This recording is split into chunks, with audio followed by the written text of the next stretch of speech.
प्यारे बच्चों नमस्कार, आपका स्वागत है हमारे YouTube channel the AKC classes में।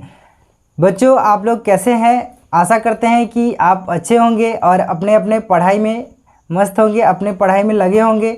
आपका जो आने वाला बोर्ड का परीक्षा है आप लोग उसकी तैयारी अच्छे ढंग से कर रहे होंगे। तो बच्चों आज हम लोग इसी विषय पे आज मैंने ये सोचा कि आने वाला जो बोर्ड परीक्षा है उसके विषय पे एक वीडियो बनाया जाए। तो आज मैंने ये जो वीडियो है आपके लिए बनाया है कि आप इस जुलाई महीने से पढ़ के आप कैसे 450 प्लस नंबर ला सकते हैं, यानी कि 95% से भी ज़्यादा आप नंबर कैसे स्कोर कर सकते हैं। एक टॉपर जो है वो कैसे पढ़ता है और टॉपर की पढ़ने की क्या रणनीति होती है। बच्चों मैं आपको एक बात बता दूं कि किसी भी लड़ाई को जीतने के लिए, जैसे कि आपका जो क्लास 10th है ये भी एक युद्ध की तरह है जिसमें आप मैदान में कूद पड़े हैं और आपको युद्ध लड़ना है।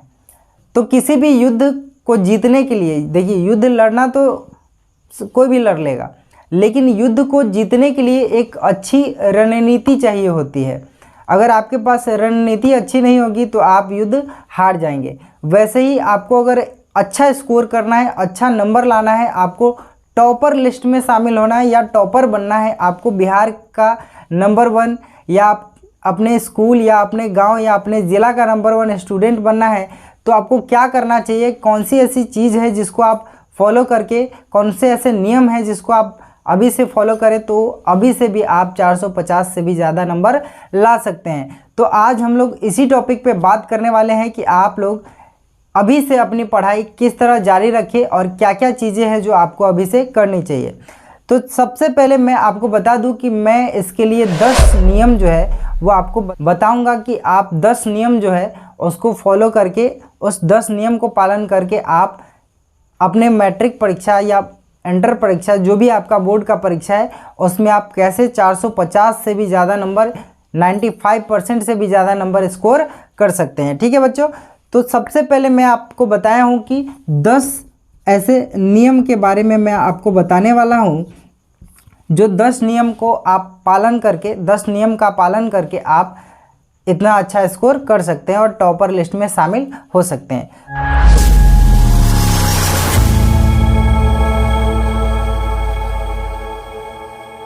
तो इसका सबसे पहला जो नियम है बच्चों वो आपको मैं बताऊं तो वो पहला नियम है कि आप अपने एक गोल को, आपका जो गोल है, जैसे किसी का गोल होता है कि हम सिर्फ फर्स्ट डिवीज़न ले आए, मेरा काम हो गया, बस हमको फर्स्ट आना चाहिए।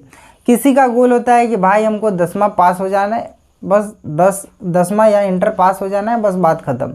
और किसी का गोल होता है कि नहीं, हमको अगर निकलना है तो अच्छे से अच्छे मार्क्स से निकलना है, 450 से भी ज़्यादा नंबर या टॉपर के लिस्ट में आना है। तो उसके लिए आपको क्या करना होगा, तो जो भी आपका गोल है उस गोल को ध्यान में रखते हुए आपको अपनी तैयारी करनी है। कई बच्चे सोच लेते हैं कि हम 10वां में या इंटर में पढ़ेंगे, 450 से भी ज़्यादा नंबर लाएंगे, टॉपर बनेंगे, ये होगा वो होगा, लेकिन उनकी तैयारी अगर देखी जाती है तो वो उनकी तैयारी 300 नंबर के लायक होती है या उससे भी कम नंबर के लायक होती है, क्योंकि उनके दिमाग में तो रहता है कि हमको लाना है इतना नंबर, लेकिन वो उस तरीके से तैयारी नहीं कर पाते हैं। सोचते हैं कि लाएंगे बहुत सारा नंबर और इधर उधर बुआते अपना टाइम ख़त्म कर देते हैं। ठीक है, तो आपको वो नहीं करना है। आपका जो गोल है उसको हमेशा ध्यान में रखना है। आप ऐसा कर सकते हैं कि आपका जो गोल है आप उसको एक पेपर पे लिख के बढ़िया से, आप जहाँ जिस स्टडी रूम में पढ़ते हैं वहाँ पे आप चिपका सकते हैं, ताकि आपका गोल पढ़ते समय हमेशा आपके सामने रहे और आपको हमेशा उसके बारे में ध्यान में रहे कि हमें इतना स्कोर करना है। और आपको उसके लिए अपने अंदर डर बना होना चाहिए कि भाई मैं पढ़ नहीं रहा हूँ, मेरे अंदर गलती है, मैं पढ़ नहीं रहा हूँ और नहीं पढ़ूँगा तो मेरे से इतना मार्क्स नहीं आएगा। तो आप एक लक्ष्य को तय करें, उस लक्ष्य को लेके आप चले और देखिए कि आपका अच्छा से अच्छा मार्क्स ज़रूर आएगा। ठीक है बच्चों, क्या होता है कि बहुत सारे बच्चे जो है, जैसे कि 400 नंबर अगर उनको लाना है तो वो 400 नंबर का लक्ष्य रखते हैं। कई बार 400 नंबर का आप लक्ष्य रखते हैं तो आपको नंबर आता है कितना, 350, 300, 360, 70 के करीब में। अगर आप 450 का टारगेट रखते हैं तो हो सकता है कि आपको 400 नंबर आए। इसलिए आप ऐसा टारगेट रखें कि आप प्रत्येक सब्जेक्ट में ज़्यादा से ज़्यादा नंबर कवर करेंगे, ज़्यादा से ज़्यादा नंबर आप हर सब्जेक्ट में लाएंगे, तब जाके आपका ये जो 450 प्लस का जो स्कोर है वो आप कर पाएंगे। ठीक है बच्चों, दूसरा नियम जो मैंने आपके लिए बनाया है वो है कि आपको एक अच्छा रूटीन बनाना चाहिए। सबसे पहले अगर आप एक अच्छे विद्यार्थी हैं तो आपके लिए एक अच्छा रूटीन होना बहुत ज़रूरी है, क्योंकि बहुत सारे बच्चे ऐसे हैं जिनके सो के उठने या सोने या पढ़ने इस सब का कोई टाइम नहीं है। उनके पास सोना है, कभी भी सो गए। अब तो ऐसा समय आ गया है कि लोग फ़ोन चलाते चलाते 2 बजा देंगे लेकिन पढ़ेंगे 10 बजे तक भी नहीं। ठीक है, तो क्या करना है कि एक कब सोना है, कब जगना है, कब क्या करना है, कब कोचिंग जाना है, कब स्कूल जाना है, या कब ऑनलाइन क्लास करते हैं या ऑफलाइन करते हैं, जो भी करते हैं उसका आपको एक रूटीन बनाना है। उस रूटीन के हिसाब से चलना है। जितने भी टॉपर हैं उनका एक रूटीन होता है। अब मैं आपके लिए रूटीन तो बनाऊंगा नहीं, क्योंकि सबका अपना अपना रूटीन है। सब किसी को किसी टाइम में फुर्सत होता है तो किसी का कोचिंग किसी टाइम में हो सकता है, तो मैं आपके लिए रूटीन नहीं बना सकता हूँ। आप अपना रूटीन खुद बना सकते हैं कि आप एक बेहतर रूटीन बनाएं। और आप इस 24 घंटे में से, देखिए कोई भी टॉपर है उसको भी 24 घंटे ही समय मिलता है, उसको भी एक साल में 365 दिन ही मिले हैं, उसका भी एडमिशन हुआ है और वो उसका भी एग्ज़ाम उसी दिन होगा जिस दिन आपका एग्ज़ाम होगा। ठीक है, तो उसका मार्क्स अगर उतना आ रहा है तो आपका मार्क्स भी उतना आ सकता है, बशर्ते कि आपको एक अच्छा रूटीन फॉलो करना है। उस रूटीन के हिसाब से कम 24 घंटे में 7-8 घंटे तो आपको पढ़ना है, आप चाहे जैसे भी समय निकालें। तो आप अपना एक अच्छा रूटीन बनाएं। क्या करना है उससे ज़्यादा आपको इस बात पे ध्यान देना है कि हमारे रूटीन में क्या नहीं करना है, ये ज़्यादा शामिल रहे। जैसे कि अब 8 बजे सो के उठना है तो ये नहीं करना है। ऐसा आपको रूटीन बनाना है कि आप जल्दी से जल्दी सवेरे उठें और उसके हिसाब से आप तैयारी करें। ठीक है, उसके बाद तीसरा जो नियम है वो क्या होना चाहिए। तो तीसरा नियम बच्चों मैंने आपके लिए ये बनाया है कि आपके पास अपने कक्षा का पर्याप्त बुक होना चाहिए। अब आप कहिएगा कि सर बुक तो सबके पास होता है। नहीं, बुक कहने का मतलब ये है कि बहुत सारे बच्चे ऐसे होते हैं कि आधा समय बीत गया, अभी आधा से ज़्यादा समय बीत गया, अभी कितने बच्चे के पास कहेंगे अरे मेरे पास तो हिस्ट्री नहीं है, तो उस दोस्त का लेके पढ़ रहा हूँ, ये है वो है। नहीं, आपके पास एक पर्याप्त बुक होना चाहिए, और जो ज़रूरी का बुक हो वो तो होना ही चाहिए। आपका प्रत्येक सब्जेक्ट का किताब होना चाहिए, और आपके पास फ़िलहाल एक क्वेश्चन बैंक होना चाहिए। क्वेश्चन बैंक क्यों होना चाहिए? क्योंकि आपको उससे ये पता चल सके कि भाई किस चैप्टर से किस टाइप का क्वेश्चन पूछा जाता है, या कब कैसा क्वेश्चन पूछा गया है। आप इस सब को हमेशा देखते रहें, और आपके पास अगर पर्याप्त बुक होगा, आपको उस बुक के लिए किसी दोस्त के पास जाना नहीं होगा। क्या पता आपको जब ज़रूरत पड़ता हो आपका दोस्त भी वही बुक पढ़ रहा हो, तो आपको वो बुक उस समय नहीं मिल पाए और आपका पढ़ाई नहीं हो पाए। तो आपका जो है, आपके पास एक जो भी आप क्लास जिस क्लास में उस क्लास का आपके पास पूरा बुक होना चाहिए। ठीक है बच्चों, चौथा नियम मैंने आपके लिए बनाया है कि आपका जो भी सिलेबस है वो आपको ज़रूर ध्यान में होना चाहिए। जैसे कि मैथ है तो उसमें कौन कौन सा प्रश्न जो है वो पिछले एग्ज़ाम में पूछा गया है, या उसमें क्या क्या पढ़ना है, या किस टॉपिक से कितने नंबर का प्रश्न आता है, कौन सा प्रश्न 2 नंबर में पूछा जाता है, कौन सा प्रश्न 5 नंबर में पूछा जाता है, कैसा ऑब्जेक्टिव आता है। ये आप जब आप अपने सिलेबस को देखेंगे, अपने क्वेश्चन बैंक को देखेंगे, तो आपको ये बढ़िया से समझ में आ जाएगा। तो इसलिए आपको अपने सिलेबस के बारे में जो है बढ़िया से जानकारी होनी चाहिए। ठीक है, क्योंकि बिना सिलेबस की जानकारी के आप समझिए कि अंधेरा में तीर मारने के तरह है कि आप अंधेरा में तीर चला रहे हैं, आपको पता ही नहीं कि हम कहाँ तीर चला रहे हैं। ठीक है, तो अगर आपको पता होगा कि आपका सिलेबस क्या है, आप किस चीज़ के बारे में पढ़ रहे हैं, आपको कहाँ किस टॉपिक से 5 नंबर का प्रश्न आने वाला है, कहाँ किस टॉपिक से 2 नंबर का प्रश्न आने वाला है, तो आप उस हिसाब से उसकी तैयारी कर पाएंगे। ठीक है, अब बच्चों आता है 5वां नंबर नियम, कि ये मैंने 5वां नंबर जो नियम है वो क्या बनाया है आपके लिए। तो 5वां नंबर नियम ये है कि आप अभी तक जो भी पढ़ लिए हैं, प्रत्येक सब्जेक्ट में आप अभी तक जो भी पढ़ चुके हैं, क्या आपको वो याद है? क्या आपको प्रत्येक प्रश्न बनाने आ रहा है, या प्रत्येक प्रश्न का उत्तर पता है? अगर नहीं पता है तो आप आज से रिवीजन अपना स्टार्ट कर दीजिए, क्योंकि बहुत सारे बच्चे ऐसे होते हैं उनको सिर्फ ऐसा लगता रहता है कि जल्दी सिलेबस ख़त्म होना चाहिए, जल्दी सिलेबस। अरे भाई, सिलेबस ख़त्म करके क्या करोगे? जब एग्ज़ाम होने वाला होगा तभी ना जाके एग्ज़ाम दोगे। क्या किसी का सिलेबस अगस्त में ख़त्म हो जाएगा तो क्या सितंबर में जाके एग्ज़ाम दे देगा? नहीं, एग्ज़ाम का जब डेट आएगा तभी जाके आप एग्ज़ाम दे पाओगे।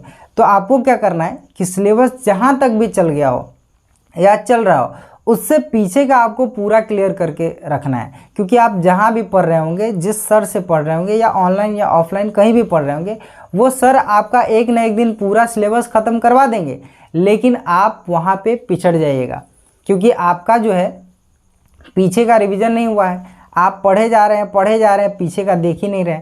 तो आपको जैसे मैथ, आप 7वें चैप्टर में, 8वें चैप्टर में, किसी भी चैप्टर में आपको चैप्टर 1 से शुरू करना है और पीछे से बनाते आना है। फिर आप साइंस है, हिस्ट्री है, जो भी सब्जेक्ट है उसमें आपको पीछे से खुद से रिवीजन करना है, क्योंकि सर आपको आगे पढ़ाते जाएंगे, लेकिन आपको रिवीजन जो है वो कहाँ से करना है? पीछे से लगातार करते रहना है, 1 बार 2 बार 3 बार। क्योंकि आप जानते हैं कि प्रैक्टिस मेक्स मैन परफेक्ट, कि आदमी अगर प्रैक्टिस करे, अभ्यास करे, तो सब संभव हो सकता है। आप लगातार, अगर आपसे हम पूछेंगे कि बताइए कि एप्पल मीन्स क्या होता है, तो आप फटाक से बोलिएगा कि सर क्या पूछ रहे हैं, एप्पल मीन्स तो सेब होता है। ये आपको कैसे याद है? ये ऐसे याद है क्योंकि आपने इसको इतनी बार सुना है, इतना बार आप इसको पढ़े हैं, आपके सुनने में या आपके पढ़ने में इतना बार आया है कि आपको अब आप जब तक जीवित रहेंगे तब तक तो आपको याद ही होगा। तो आपको इतनी बार रिवीजन करना है कि जब तक एग्ज़ाम हो कम से कम तब तक आपको पता रहे, है ना। हालांकि ये आप इसको सीरियसली मत लीजिए कि एग्ज़ाम तक ही पता रहे, एग्ज़ाम के बाद भी पता होना चाहिए। पढ़ाई ऐसे करना चाहिए कि हमेशा आपको आता रहे, आप दूसरों को पढ़ा दें, इतना तो आपको आता ही हो। साथ ही आपको ये कोशिश करना है कि जैसे आपको आज जो टास्क मिला है या आज जो आपका होमवर्क है वो आप आज ही ख़त्म कर लें। 10th में या 12th में या कब जो भी आपका बोर्ड का एग्ज़ाम है उसमें ये ध्यान देना होता है कि अगर आप अपना एक भी प्रश्न छोड़ते जा रहे हैं, अब मान लीजिए कि आपको 10 प्रश्न दिया बनाने के लिए, आपने 8 प्रश्न बनाया, 2 प्रश्न छोड़ दिए कि चल कल बना लेते हैं, लेकिन ये कल कभी नहीं आता। कल करते करते आपका अगर डेली 2-2 प्रश्न छूट रहा है तो आप सोचिए कि आपका लास्ट में कितना प्रश्न छूट गया रहेगा। आपका जितना छूट गया रहेगा वही आपसे नहीं संभाल में आएगा। तो आपको क्या करना है कि आज का जितना काम है वो आज ही ख़त्म कर देना है, ताकि आपको एकदम तैयार रहना है कि कल क्या मिलेगा। आप एकदम एनर्जी में रहिए। 15-16 साल के बच्चे एकदम एनर्जी में रहते हैं कि कल जो मिलेगा एकदम गर्दा उड़ा देना है, कल जो मिलेगा उसको कल खा जाना है, आज जो मिलेगा उसको बसिया नहीं छोड़ना है। बसिया समझ रहे हैं, बासी नहीं छोड़ना है, आज का आज ही ख़त्म कर देना है। उसके बाद बच्चों, छठा जो मैंने आपके लिए नियम बनाया है वो नियम ये है कि आपको अपनी लिखावट यानी कि राइटिंग पे ध्यान देना है कि आप किसी चीज़ को कैसे लिखते हैं। अब क्या होता है सो आपको बताते हैं। एग्ज़ाम में अधिकतर बच्चों का नंबर यहीं कटता है। आप पूरा प्रश्न का उत्तर सही लिखेंगे, लेकिन अगर आपका राइटिंग ख़राब है, एग्जामिनर आपका चेक नहीं करेगा, 1-2 लाइन पढ़ेगा, 5 नंबर का क्वेश्चन है, 2 नंबर देगा, ख़त्म, आपका नंबर फ्री में कट गया। कैसे कटा? क्योंकि आपका राइटिंग ख़राब था। अब जैसे मान लीजिए कि एग्जामिनर है भाई, उसको एक दिन में बहुत सारा कॉपी चेक करना है, अलग अलग कॉपी चेक करने का उसको पैसा मिलता है, तो वो तो चाहेगा कि ज़्यादा से ज़्यादा कॉपी चेक करे, आपके एक कॉपी में तो लगा नहीं रहेगा। अब जैसे कि वो मान लीजिए कि वो घर से आ रहा है, अब ऐसा है कि उसका अपनी वाइफ के साथ झगड़ा हुआ है, हो सकता है कि उसकी वाइफ उसको चाय बना के नहीं दी हो या कोई भी मैटर पे उसको झगड़ा हो गया हो। वो आया एग्ज़ाम में आपका जो कॉपी है उसको चेक करने, जैसे ही बैठा कॉपी चेक करने, आपका पन्ना खोला, अब देख रहा है कि आप ऐसा राइटिंग लिखे हैं कि अभी उसको पढ़ने के लिए दूसरे गोला पर से आदमी बुलवाना पड़ेगा उसको। तो फिर वो क्या करेगा? वो आपका कॉपी को साइड करेगा और जो जो पहले उसको समझ में आएगा वो सबको करेगा। नहीं तो अगर आपके कॉपी से शुरुआत करेगा तो घर का सारा गुस्सा जो आपके कॉपी पे निकालेगा। कहाँ निकालेगा? आपके कॉपी पे। जो भी 5 नंबर का प्रश्न रहेगा 2 नंबर देगा, ख़त्म। 3 नंबर का 2 नंबर का प्रश्न रहेगा 1 नंबर देगा, ख़त्म। आपका पूरा प्रश्न का उत्तर सही था, लेकिन सिर्फ आपका राइटिंग इतना ख़राब था कि उससे पढ़ा नहीं जा रहा था और वो पढ़ना भी नहीं चाह रहा था, इसलिए आपका मार्क्स कम आया। तो आपको अपने लिखावट पे ध्यान देना है। अब आप बात कीजिएगा कि लिखावट कैसे सुधरेगा, तो आपको बताते हैं कि आप एक एक वर्ण, एक एक अक्षर जो है उसको बढ़िया से लिखें। जैसे अगर आपको क लिखना है तो आप देखिए कि आप कितना सुंदर क लिख सकते हैं। अगर आपको ख लिखना है तो आप देखिए कि आप कितना सुंदर ख लिख सकते हैं। यानी कि एक एक वर्ण आपको खूब सुंदर लिखना है। बच्चे मैथ में लिखते हैं, ऐसा लिखते हैं कि उन्हीं को समझ में आता है, ठीक है। एक्स लिख रहे हैं कि एन लिख रहे हैं कि क्या लिख रहे हैं पता ही नहीं चलता है। जैसे आप मैथ में भी लिख रहे हैं, कुछ भी लिख रहे हैं उसको थोड़ा बढ़िया से लिखिए। कुछ भी लिख रहे हैं आप फ्रेश लिखिए, बढ़िया से, ज़्यादा काटपीट नहीं कीजिए, तो आपका अच्छा खासा नंबर आएगा, ठीक है। आप इतना ध्यान में रखिए कि अगर आपका राइटिंग आज से भी अच्छा हो जाता है, अच्छा है, तो आपका जितना नंबर आने वाला होगा ना उसमें आप 20 नंबर बढ़ा दीजिए, आपको 20 नंबर प्लस करके आएगा। अगर आपका राइटिंग ख़राब है तो आपको जितना नंबर आने वाला होगा उसमें 20 माइनस कर दीजिए, आपको 20 नंबर कम आएगा। इसलिए आपको लिखावट पे विशेष ध्यान देना है, ठीक है। उसके बाद बच्चों मैंने 7वां जो आपके लिए नियम बनाया है वो नियम क्या है कि आपको डिस्ट्रैक्शन वाली चीज़ों से दूर रहना है। डिस्ट्रैक्शन क्या होता है?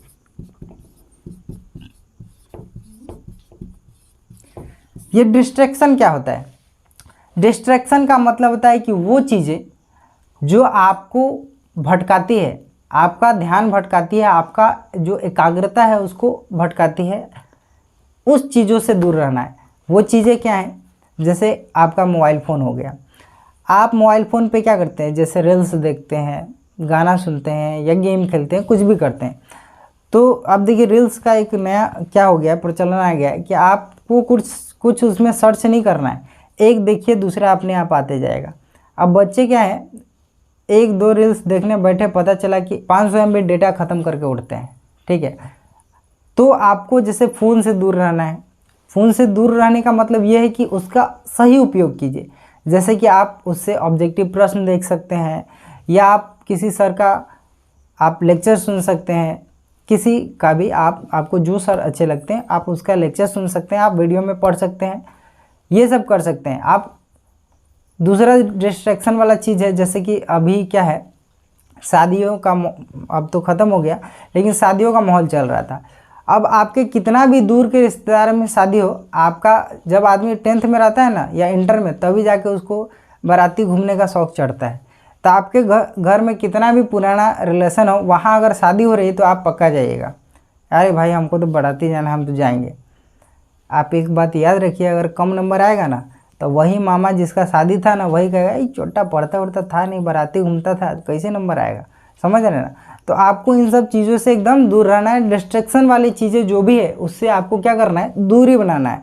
जैसे कि आपके फ्रेंड हैं, आप फ्रेंड के साथ घूमने में टाइम वेस्ट कर देते हैं, खेत में चले गए हैं, आम तोड़ रहे हैं, कुछ कर रहे हैं, आलतू फालतू इधर उधर अल्ली टल्ली करके अपना टाइम ख़त्म कर रहे हैं। तो जो भ्रामक चीज़ें जो आपको भटकाती है, टीवी देखना, मोबाइल देखना, या किसी से घंटों फ़ोन पे बात करना, या जो भी चीज़ें, आपको उससे सबसे पहले दूरी बनानी होगी।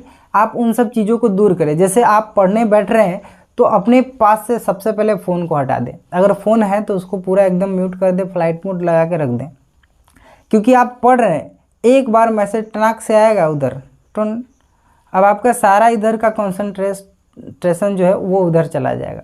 आप क्या पढ़ रहे थे क्या नहीं पढ़ रहे थे सब आपका गया, कथी आ गया मैसेज वहीं पर चला जाएगा आपका ध्यान, ठीक है। तो इन सब चीज़ों से आपको सबसे पहले दूर रहना है। तो ये आपका जो 7वां नियम था, मैंने बताया है कि आपको डिस्ट्रैक्शन वाली चीज़ों से आपको क्या करना है, दूरी बनाना है। प्यारे बच्चों, 8वां नियम मैंने आपके लिए बनाया है कि बहुत बच्चों में होता है कि कल से पढ़ूंगा। आप एक बात ध्यान रखिए कि कल कभी नहीं आता है। ये कल जो आप कर रहे हैं, यही कल करते करते आप इस महीने में आ गए हैं और आज तक आपका कभी कल नहीं आया है। आप डेली सोच रहे हैं कल से पढ़ेंगे, कल से पढ़ेंगे, कल से ये कर देंगे, कल से वो कर देंगे, कल से ऐसे नहीं करेंगे, वैसे नहीं करेंगे। यही आपका जो कल है ना वो कभी नहीं आएगा। आप याद कीजिए, जब आप जनवरी में थे, आपका सिलेबस शुरू हुआ था और तब आप सोचे होंगे कि अभी तो जनवरी है यार, अभी तो 12-13 महीना है, फरवरी से पढ़ेंगे। फिर फरवरी के बाद मार्च, होली वोली करते करते, शादी विवाह ये वो करते करते ये सब दिन आपको देखना पड़ रहा है। तो ये जो कल है ना वो कभी नहीं आएगा। और आप एक बात और याद रखिए कि आप जिस समय नहीं पढ़ रहे हैं ना, कोई ना कोई ज़रूर पढ़ रहा होगा और वही टॉपर बनेगा, उसी का मार्क्स आएगा, आपका नहीं आएगा। आप मेहनत ही नहीं कर रहे। और आप एक बात और याद रखिए कि सक्सेस का कोई शॉर्टकट नहीं होता है, उसके लिए आपको मेहनत करना होता है। कहा जाता है ना कि बिना कुछ किए जय जयकार नहीं होती, और कोशिश करने वालों की कभी हार नहीं होती। तो आपको ये बात ध्यान में रखना है कि कल से पढ़ूंगा ये जो करते हैं ना, वो आपको बिल्कुल नहीं करना है। जो करना है अभी से करना है, तुरंत एक्शन लेना है आज से। अगर आपको क्या होता है कि बताते हैं, तेज से तेज विद्यार्थी, उसके साथ एक प्रॉब्लम होता है। आप बताइए होता है कि नहीं? मैं प्रॉब्लम बता रहा हूँ। उससे किताब खोला नहीं जाता है। अगर वो किताब खोल लेगा तो वो 1 घंटे पढ़ लेगा, 2 घंटे पढ़ लेगा, लेकिन सबसे भारी उसको क्या लगता है पता है? किताब खोलना। उससे किताब ही नहीं खुलता है, और किताब न खुलने के कारण उसका पढ़ाई नहीं हो पाता है। तो जिस समय आपका मन नहीं कर रहा हो ना, कि अभी नहीं मन कर रहा है पढ़ने का, उसी समय ज़बरदस्ती जाके किताब खोलिए और पढ़िए, और देखिए कि आपका कल आज ही आ जाएगा, और आज से आप पढ़ना शुरू कर देंगे। तो ये कल के बहाने आप मत रहिए, अभी से एक्शन लीजिए, नहीं तो आप एक दिन ऐसा आएगा कि कल आपका एग्ज़ाम रहेगा, तब फिर आप कल नहीं पढ़िएगा। ठीक है? तो इसलिए एक्शन लीजिए, सोचिए मत। ठीक है प्यारे बच्चों, 9वां जो नियम मैंने आपके लिए बनाया है वो नियम है कि सबसे पहले आपको क्या करना है कि आपको अपना शिक्षक तय करना है।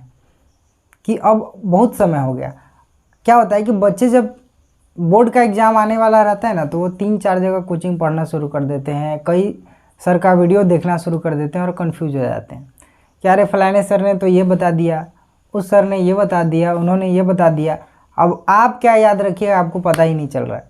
ठीक है, तो आपको क्या करना है, आपको एक बेस्ट टीचर जो है वो तय करना है कि आपको कहाँ पढ़ना है, कौन है जिनका बात आपको ज़्यादा समझ में आ रहा है, आपको सही लग रहा है।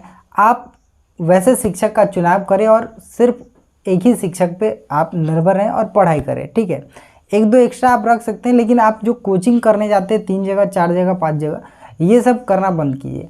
इसमें क्या होता है आपको बताते हैं कि बच्चा को लगता है कि हम बोर्ड में का एग्ज़ाम देने वाले हैं, तो हम 3-4 कोचिंग पकड़ लेंगे तो हमारे लिए सब ठीक ठाक रहेगा। अरे भाई, दिमागवा तो एक है तुम्हारे पास। टीचर 4 को बदल लेने से तुम तेज़ थोड़ी ना हो जाओगे। दिमाग तो तुम्हारे पास वही है जो पहले था। ठीक है, तो एक शिक्षक भी वही पढ़ाते हैं जो 4 शिक्षक आपको पढ़ाते हैं। तो आपको क्या करना है, आपको अपना एक शिक्षक तय करना है, क्योंकि अब आपके पास एक्सपेरिमेंट करने का टाइम नहीं है, अब आपको मेहनत करने का टाइम है। आप जो भी पढ़ें उसको रिवीजन कीजिए, पढ़िए। जिस सर के पास पढ़ रहे हैं उनका नोट्स या आप खुद का अपना नोट्स बनाइए और बस पढ़ाई चालू रखिए। तो ये 3-4 जगह पढ़ना, इधर उधर इस सर का वीडियो देखे, वो किए, ये किए, उनसे ऑनलाइन बैच खरीद लिए, ये सारा काम जो है वो आपको छोड़ना होगा, और आप किसी एक बढ़िया टीचर को पकड़िए और अपना पढ़ाई जो है उसको आप चालू रखिए। बच्चों, आपका जो 10वां मैंने बनाया है नियम, ये काफ़ी इम्पोर्टेंट है। इसको मैं पहले भी रख सकता था, लेकिन मैंने इसको 10वां नियम रखा है, और आपको इसलिए रखा है क्योंकि लास्ट में मैं आपको ये बात बताऊं, जो बच्चे पूरा वीडियो देखे होंगे वो 9 जो नियम मैंने बताया है उसको तो फॉलो करेंगे। ये 10वां नियम को आपको बिल्कुल फॉलो करना है कि आप जो भी प्रश्न याद कर रहे हैं, आप जाते होंगे कोचिंग में, सर को सुना देते होंगे, या अपने दोस्त लोग में सुन लेते होंगे, आपस में सुन लेते होंगे कि हमको याद है। आप क्या कीजिए, अभी से आपको जो प्रश्न याद है आप उसको लिख के प्रैक्टिस कीजिए, क्योंकि एग्ज़ाम में आपको लिखना है, न कि मुंह से आपसे कोई पूछेगा कि प्रकाश के परावर्तन का क्या होता है बताओ। ऐसा कुछ नहीं है। आपको क्या करना होगा, आपको वहाँ पे जाके लिखना होगा। तो जो भी प्रश्न आपको याद है, वो प्रश्न क्या है, उसका उत्तर क्या है, वो आपको लिख के प्रैक्टिस करना है। इससे क्या होगा कि आपके एक तो लिखने की जो शक्ति है, लिखने का जो तरीका है वो चेंज होगा, और फिर आपको वो चीज़ बार बार याद होगा कि शब्द को कैसे लिखा जाता है, ये सब आपका क्लियर होगा। तो आप प्रश्न का उत्तर लिख लिख के अभी से, जिसको आंसर राइटिंग प्रैक्टिस करते हैं, वो आप करना शुरू कीजिए, क्योंकि एग्ज़ाम में आपको लिखना है, मुंह से नहीं सुनाना है। ठीक है, तो आपको जो भी याद है उसको आप लिखना शुरू कर दें। तो ये आपका 10 नियम जो मैंने बताया है कि इस 10 नियम को अगर आप फॉलो करते हैं तो आप इस 10 नियम को फॉलो करके 450 से भी ज़्यादा नंबर ला सकते हैं। ठीक है, इसके अलावा कुछ और नियम है जो मैं आपको बता देना चाहता हूँ एक्स्ट्रा में, कि आपको ऑब्जेक्टिव पे ध्यान देना है। आप जितना ज़्यादा ऑब्जेक्टिव पे ध्यान देंगे उतना आपके लिए बढ़िया होगा, क्योंकि आप सिर्फ ऑब्जेक्टिव से ही अगर आप देखें तो आधा से ज़्यादा नंबर आप ऑब्जेक्टिव से उठाते हैं। ठीक है, तो आपको ऑब्जेक्टिव पे पूरा पकड़ रखना है कि आपका ऑब्जेक्टिव बढ़िया से कवर रहे। इसके लिए आपके किताब के पीछे जो ऑब्जेक्टिव हर चैप्टर के पीछे दिया रहता है उसको कवर करना है, क्वेश्चन बैंक से कवर करना है, क्योंकि उसमें प्रीवियस ईयर में जितना भी आज तक प्रश्न पूछा गया है प्रत्येक सब्जेक्ट का वो आपको याद कर जाना है। ठीक है, और चूंकि आप अपने किताब में से याद करेंगे, अपने किताब को पढ़ेंगे तो आपको आधा से ज़्यादा क्वेश्चन बैंक का आप ऐसे ही बना देंगे। तो आपको इन सब चीज़ों पे कवर करना है, लिखने का प्रयास करना है, प्रश्न का उत्तर लिखना है, याद करना है, जो पीछे का उसको रिवीजन करना है। ये सब अगर आप कर लेते हैं तो आपको टॉपर बनने से कोई नहीं रोक सकता। ठीक है, तो इस वीडियो में बस इतना ही। अगर आप हमारे वीडियो से प्रभावित हुए, हमारा वीडियो अगर आपको अच्छा लगा तो आप हमारे वीडियो को अपने फ्रेंड के साथ शेयर करें, हमारे वीडियो को लाइक करें। बच्चों, अगर आप हमारे चैनल पर नए हैं तो हमारे चैनल को सब्सक्राइब करके घंटी दबा के उसको ऑल कर दें, ताकि मेरा जो भी नया वीडियो है वो आपको मिलता रहे। धन्यवाद।